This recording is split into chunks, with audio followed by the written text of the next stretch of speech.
guys, is it October 1st? I think it's October 1st. Yeah, it's a squirrel. It's October 1st. One of the coldest mornings we've had in about 2 weeks. It's 44 degrees right now. And we're hunting a spot that we've had a buck on, actually 2 different bucks on camera, 3 mornings in a row. About 3 days ago is when I checked the camera. So we're really hoping that we have something coming this morning that's worth shooting for one of us.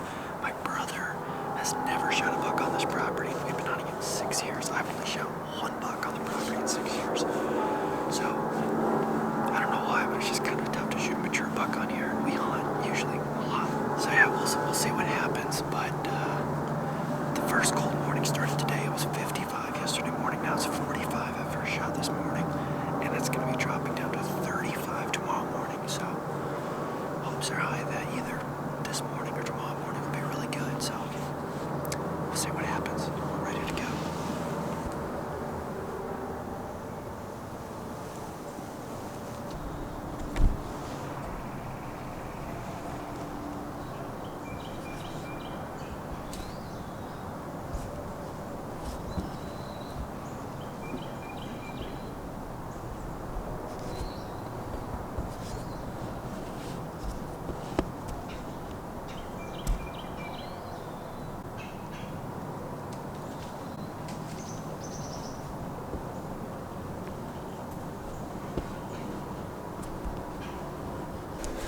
You did get footage of the buck, right? Yeah.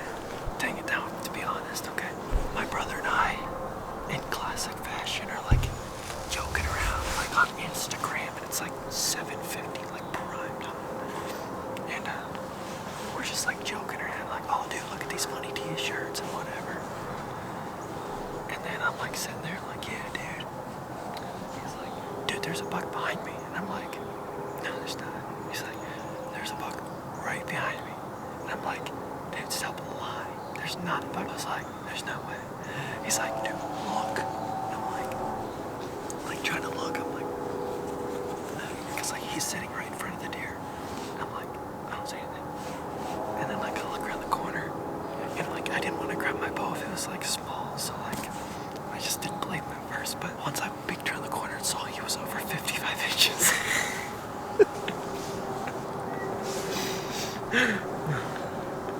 I decided to grab my bow. So I grabbed my bow and I'm like, dude, I'm gonna whack this. I'm being dead serious. I started to shoot it. Because remember, I already told you, I said if I shoot a buck and it ends up being small, I'm just gonna say, oh bro, I had ground shrinkage, you play it off. But I really just wanted to shoot it. I'm shooting this deer, I'm like range finding, getting totally ready. I'm like, I'm getting so much aim for this thing. And I'm just like drawing. I'm like thinking about drawing. Then this dude's like, it just disappears off into the sunset. And then I was like, you know, I should have just shot him because at this point he's not gonna come back for like a week anyway, so screw that. Welcome back. So we did hunt yesterday, and it almost sounds embarrassing to say, I was actually considering shooting that buck yesterday. And the thing probably, I don't even know what it scores. Not a big deer, but I was kind of like, you know, I haven't shot a buck here in 6 years.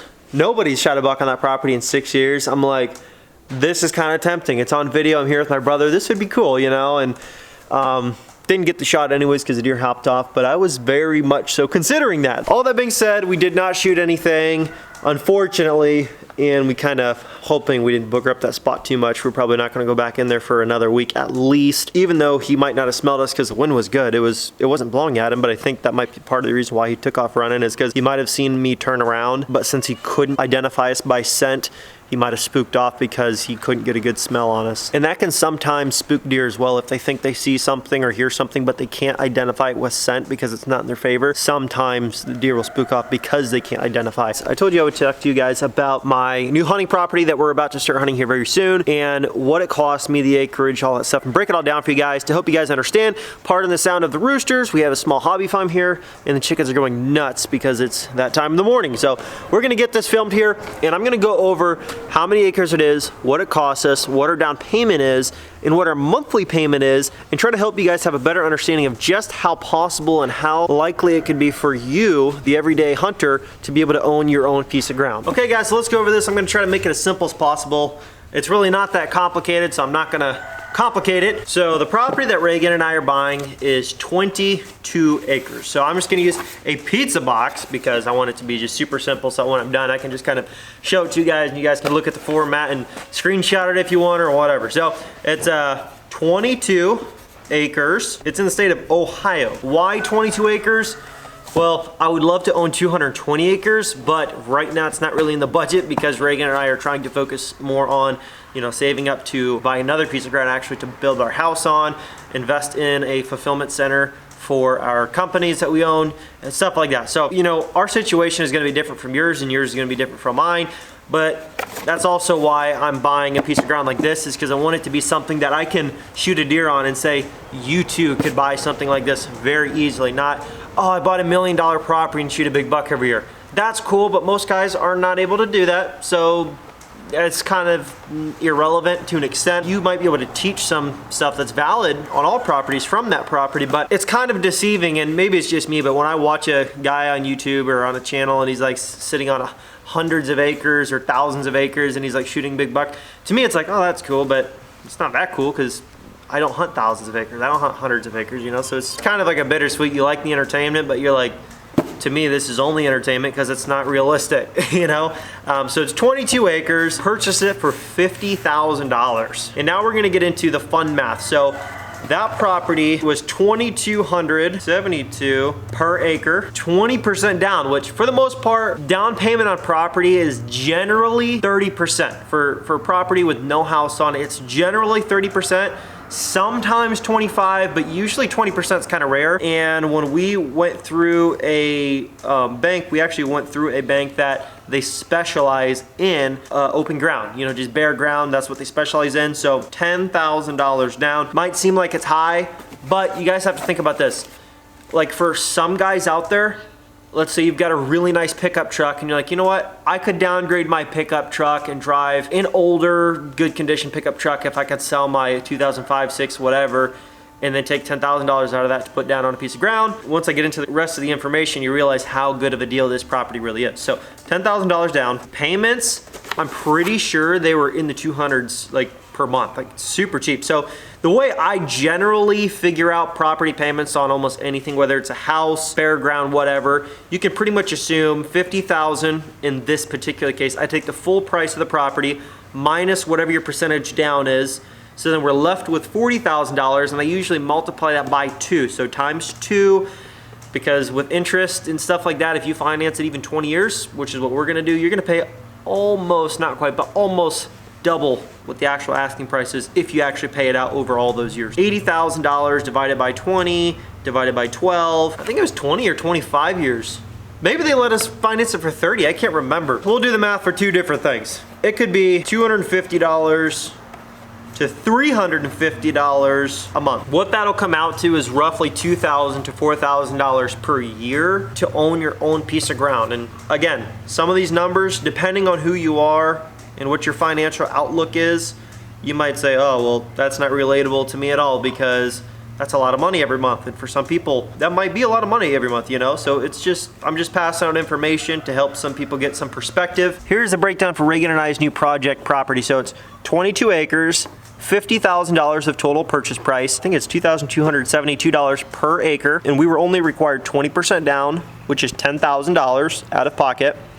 And it's gonna be between, she said that the payments are gonna be between like mid 200s, maybe low 300s, but we just put $250 to $350 per month. I'm not meaning for this to come across as like trying to make people feel bad if this isn't something they can afford, but I feel like most people, at least most people I know that just work a typical 9-to-5 job, they could afford something like this. I'm not gonna show you the pictures because I don't know how many people saw the listing and I don't wanna give it out just because there could be some bad people out there that are like, oh, I know exactly where that freaking listing was. I'm gonna go and shoot that guy's deer just because I hate him. The guy shot some freaking slabs on this property. There's a river that runs through it and he's like, the deer run this creek bed every freaking fall, dude, and you were gonna shoot pigs. He's like, trust me. He's like, this property has so much potential for big bucks. He's like, we've shot a lot of nice bucks off of it.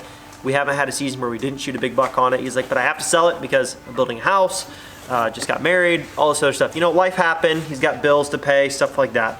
So it was an understandable reason of sale. It wasn't like, oh, you know, the property's a dud, dumping it sort of deal. Cheap properties like this usually go quick, but sometimes you can find a farmer that's like, hey, I'll sell you my wooded acreage because I don't need it, I don't care.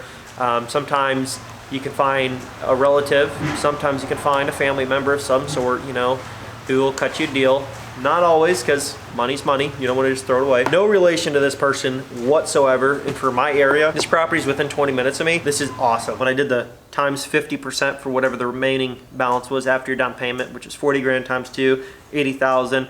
That number is factoring in average amounts of taxes that you'll owe on something like that, worked in with your loan for taxes, interest, you know, principal payment, all that stuff. That's where I got that number. I would just rather have more money to do stuff like this. Not to mention this is an investment to my Brotherhood Outdoors YouTube channel.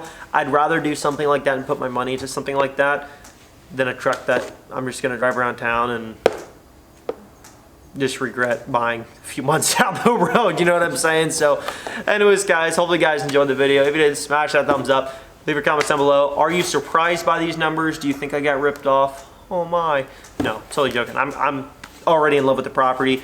I have a cell camera over there. We've got turkey pictures all over the place in daylight. We've got deer pictures all over the place in daylight. Turkey, I'm not surprised because they don't really walk around at night, but lots of daylight photos of a lot of stuff. So I'm excited to get in the tree over there. I'll catch you guys over there very soon. It might not be my next video, but it'll definitely be within this next week. You're gonna see some arrows flinging over on that property. Stay tuned, subscribe. I'll catch you in the next video.